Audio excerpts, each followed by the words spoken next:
越係失意失落嘅時候，越需要平靜落嚟，整理思緒。慈山寺就係一個讓人靜心嘅地方。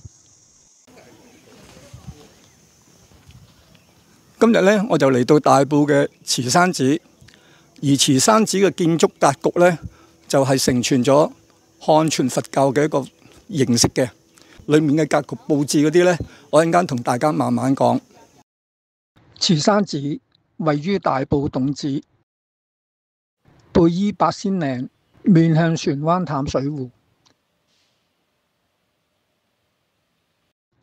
喺2003年由李嘉誠出資興建，歷時12年。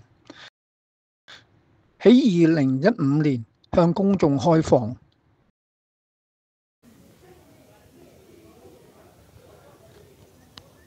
喺寺院嘅入口呢，我哋叫做山門。咁點解叫做山門呢？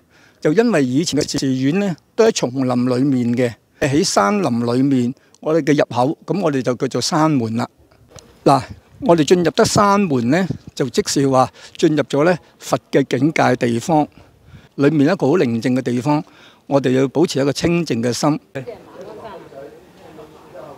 山門呢，多數就係坐北朝南，即是話呢向南方嘅。解脫喺佛教上係指解決生死同埋種種煩惱，並唔係消極避世，而係以積極嘅態度達至清淨嘅境界。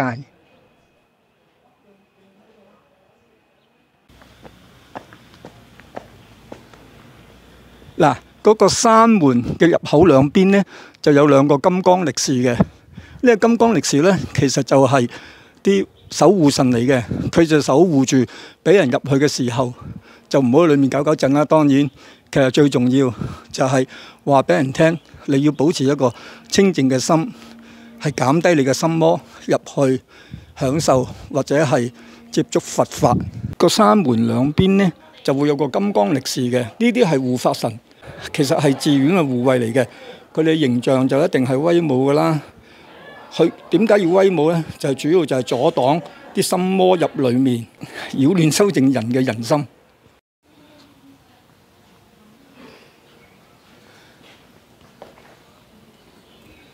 嗱，我哋入咗山門之後呢，第一個見到嘅就叫天王殿，又叫做彌勒殿。每間傳統嘅寺院呢，都會有鐘樓同埋鼓樓嘅。鐘樓呢就會喺個寺院嘅東側，鼓樓呢就會喺寺院嘅西側。鐘樓同嗰個鼓樓係攞嚟做咩嘅呢？咁我哋成日都聽到係晨鐘暮鼓啦，就即是話鐘呢就喺上晝朝頭早敲嘅，鼓呢就係夜晚黃昏嗰時敲嘅。鐘樓呢就開靜嘅，即是話朝頭早敲嘅時候呢，就通知人開始啦，今日就開始啦。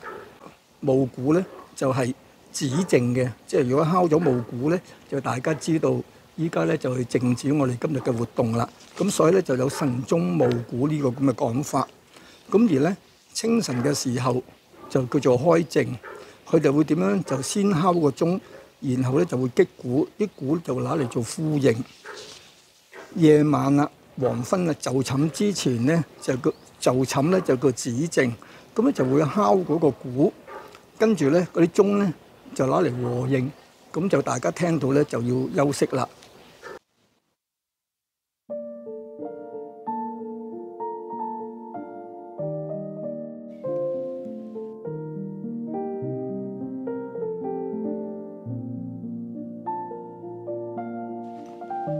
我哋講開鐘樓同鼓樓，我就想補充多一句，就係有一句咧就叫東鐘西經。咁點解叫西經咧？就因為嗰個藏經閣就會喺西邊呢度，喺個鼓樓下邊嘅。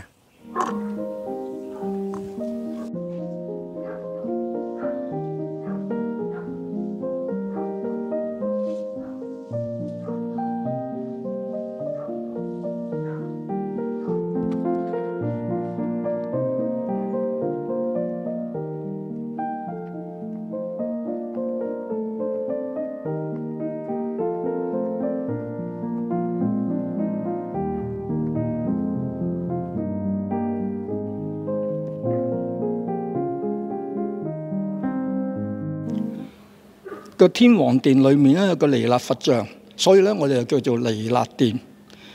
咁啊，通常呢個彌勒佛像咧就會面向山門。彌勒佛咧，根據淨土宗講咧，就係一個未來佛嚟嘅。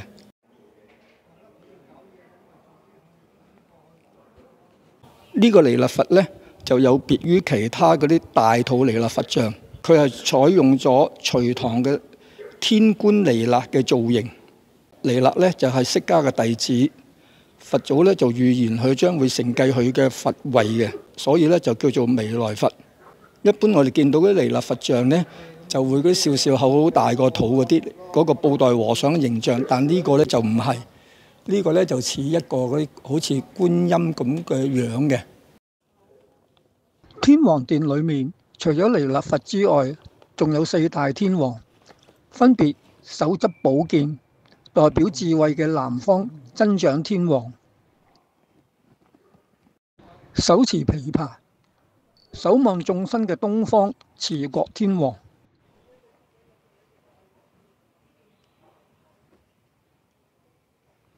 手持寶幡，為眾生遮陰擋雨，守護修行者自心嘅北方多聞天王。仲有右手攞住個赤龍，左手攞住個寶珠，係觀察世事嘅無常，放下執着，珍惜當下嘅西方廣目天王。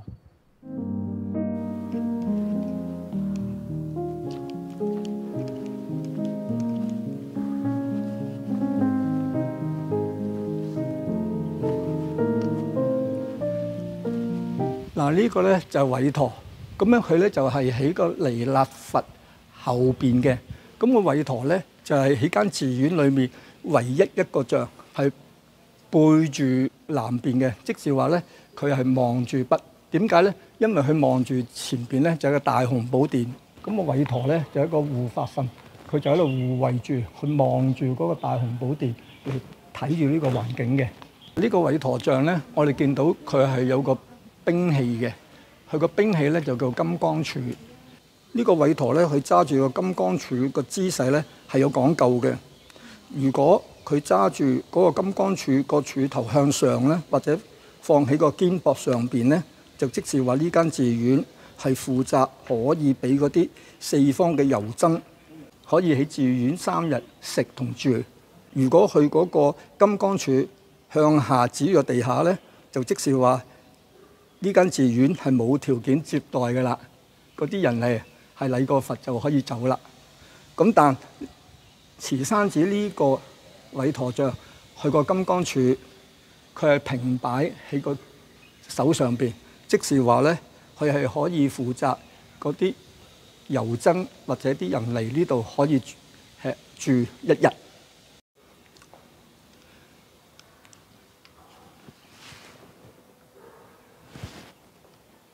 我上次嚟嘅時候咧，就見到韋陀像下邊呢度咧係有個關帝像嘅。今次嚟咧就唔見咗。咁關帝咧有個比較特別嘅地方，佢又係佛教又係道教嘅神像，又係大家供奉佢嘅。咁而咧佢韋陀下邊呢個關帝像咧，佢就係佛教裡面就俾咗關帝一個位置，叫做騎欄。嗱，我哋睇到呢個韋陀像咧，佢係着住啲盔甲嘅，即是話一個武將。佢武將，佢就係為咗要守護住呢間佛寺。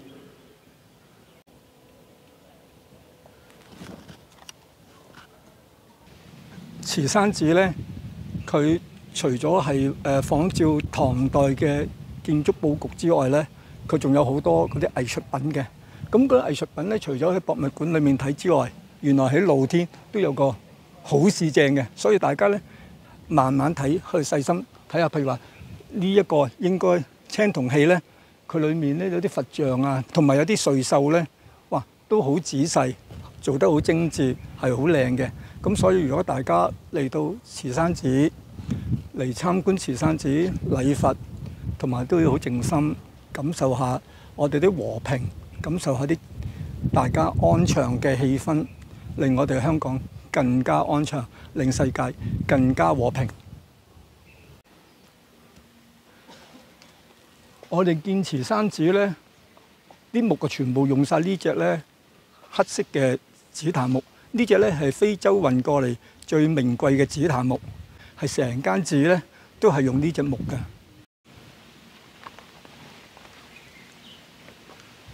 嗱，好多人咧都嚟過啲佛寺，佢哋嘅最大嘅殿咧都叫做大雄寶殿。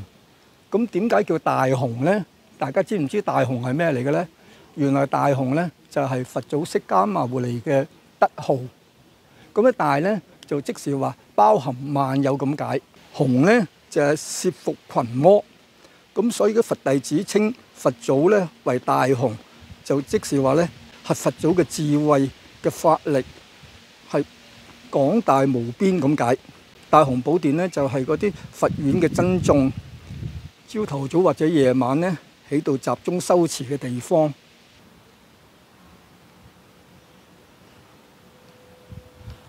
嗱，大雄寶殿裏面通常咧就有三尊佛嘅，呢三尊佛像咧係有分咧就叫做還三世佛或者中三世佛。咁還三世佛咧就係用空間計算嘅，中三世佛咧就係時間計算嘅。慈山寺呢三尊佛咧就係還三世佛。大雄寶殿裏面咧就有三尊佛嘅。咁我哋點知呢三尊佛係乜嘢佛嚟嘅咧？好簡單嘅啫。中間嗰個咧就係佛祖釋迦牟尼佛像，而佛祖嘅右手邊嗰個咧就係阿彌陀佛。佛祖左手邊嗰個咧就係藥師佛。藥師佛就好易認嘅，佢因為佢嘅手上邊咧揸住一個咧佛冠。咁呢個代表咧，佢係為眾生解除病苦、消災延壽嘅。咁所以好易認。阿彌陀佛咧，你見到佢咧嘅手上邊咧結咗個阿彌陀佛嘅定印嘅。我哋見到佢咧嗰個有兩隻食指咧就豎起嘅。中間咧釋迦牟尼佛咧佢就結咗個禪定印嘅。咁咧就係俾人哋咧內心安定嘅意思嘅。我哋見到佢兩隻手咧就係平嘅。釋迦兩旁咧就有兩個侍從嘅，咁呢兩個侍從咧都係佢十大弟子之一嚟嘅。一個叫做迦葉尊者，一個咧就叫做柯蘭尊者。咁我哋點樣分呢？邊個係迦葉，邊個係柯蘭呢？原來好簡單嘅啫。樣貌老啲嗰個咧就係迦葉，後生嗰個咧就柯蘭。咁呢個柯蘭咧就好犀利嘅。柯蘭咧就係釋迦嘅堂細佬。佢因為經常咧就陪住釋迦咧，就周圍去講道説法，咁所以咧佢就聽嘅嘢最多嘅。咁而大家咧就話以多聞第一就係柯蘭啦。咁我哋而家睇好多佛經，啲佛經一開頭第一句就係如是我聞。呢個如是我聞個我咧就係柯蘭尊者嘅意思啦。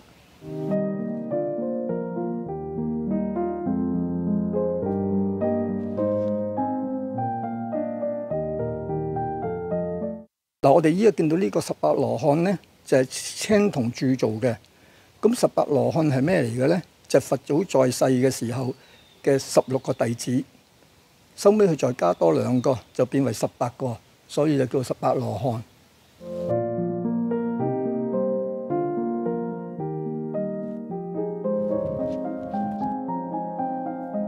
大雄寶殿裏面有一啲浮雕，雕工十分精細。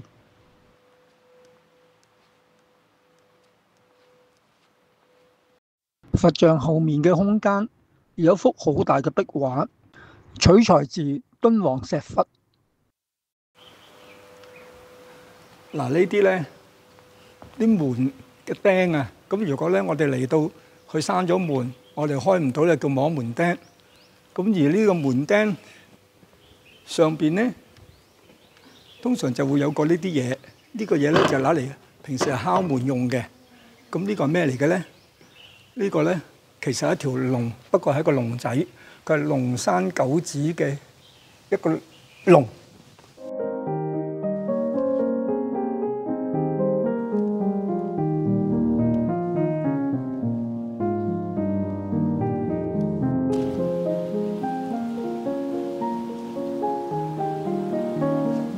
普門咧就即是觀音殿。咁啊，呢個觀音殿咧就係慈山寺第二個最大嘅一個殿啦。裏面嘅觀音像咧就係一個如意輪嘅觀音像。大家嚟到咧就留意下呢個觀音有幾隻手，原來有6隻手嘅。咁點解6隻手咧？即是話呢個觀音佢係咧行走於個六道裏面。咁六道係咩咧？呢個係一個佛教裏面嘅一個宇宙觀，有6個道咧俾人哋輪迴嘅。咁啊，觀音咧就會行走六道裏面咧，普度眾生嘅。喺呢個觀音殿嘅後邊咧，就係依家慈山寺最高最大嗰個素白觀音像啦。我哋過去睇睇。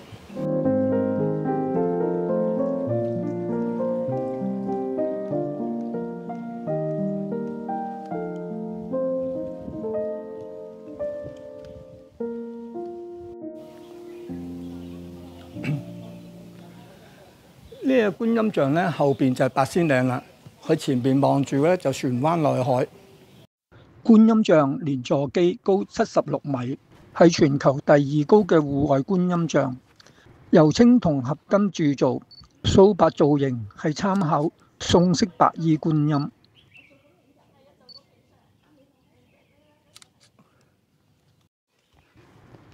觀音聖像披寬袖天衣，隨服全身，衣帶當風，典雅飄逸兼具。聖像頭部低垂，俯瞰眾生，兩眉弧形彎曲，雙目垂簾，面型橢圓形，顯示慈悲圓滿。頭頂髮髻中有阿彌陀佛像，寓意無量神力庇佑眾生。呢個像嘅右手攞住粒智慧牟尼寶珠，左手攞住淨瓶，施灑甘露法水，讓信眾洗滌苦厄。有一晚，李嘉誠喺深水灣高爾夫球會散步，睇到有一個閃住綠光嘅球體喺空中飄過，佢就想起佛陀一句話：唔將珍珠視之，變種不知。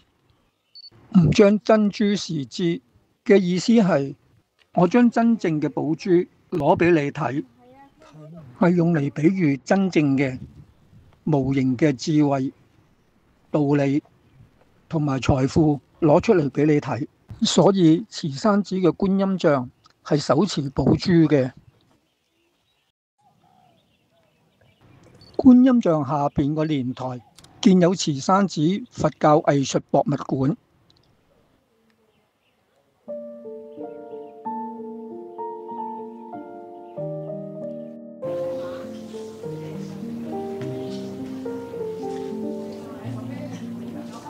嗱，正話我哋見到個五觀堂咧，其實係個齋堂嚟嘅。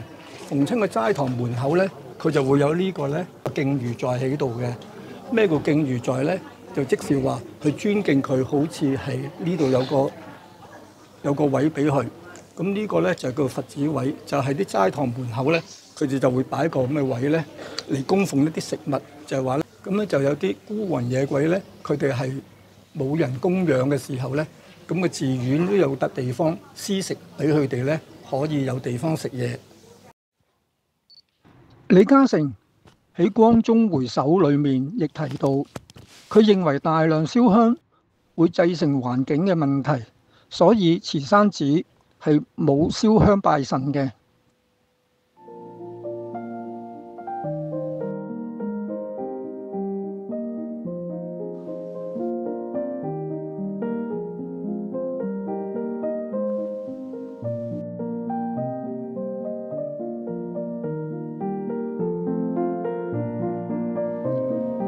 真係好多謝李嘉誠嘅遠見，令我哋有一個如此清靜嘅環境去好好靜思。